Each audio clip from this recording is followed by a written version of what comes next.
the National Union of Metalworkers of SA and the National Union of Mineworkers, which have made their opposition to Eskom's contracts with independent power producers of renewable energy part of the wage battle in which they are engaged, have done great disservice to the facts.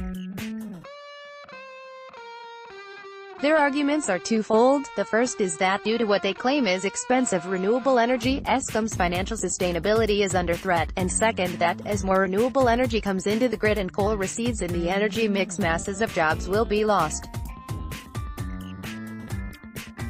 But the numbers the unions have put out to support these arguments are pure fantasy.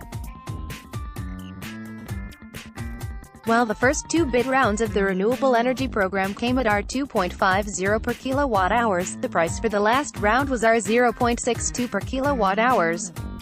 As these are 20-year contracts, the burden of the early contracts will remain, but the price of new contracts is a fraction of those.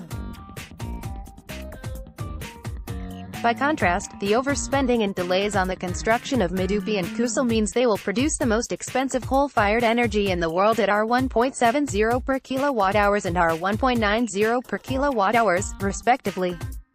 As it happens, renewable energy doesn't strain Eskom's finances as the full cost is passed through to the consumer, although the early contracts, just like the coal-fired energy that will come from Medupi and Kusel, are certainly expensive and put pressure on tariffs.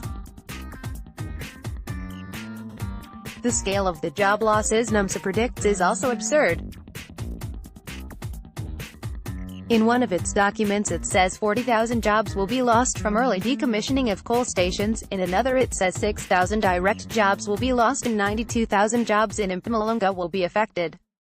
A study by Meridian Economics presented to the National Energy Regulator of SA earlier in 2018 shows total employment at the three oldest power stations to be 1,402 people.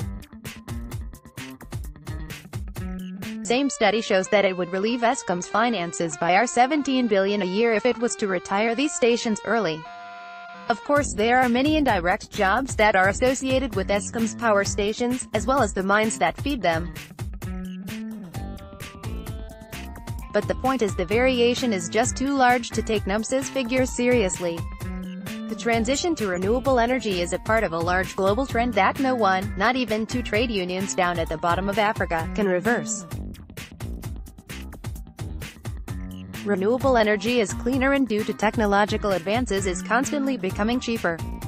SA needs to make an energy transition. This must be fair and inclusive. Trade unions are an important part of the conversation, but they are not the only voices in it.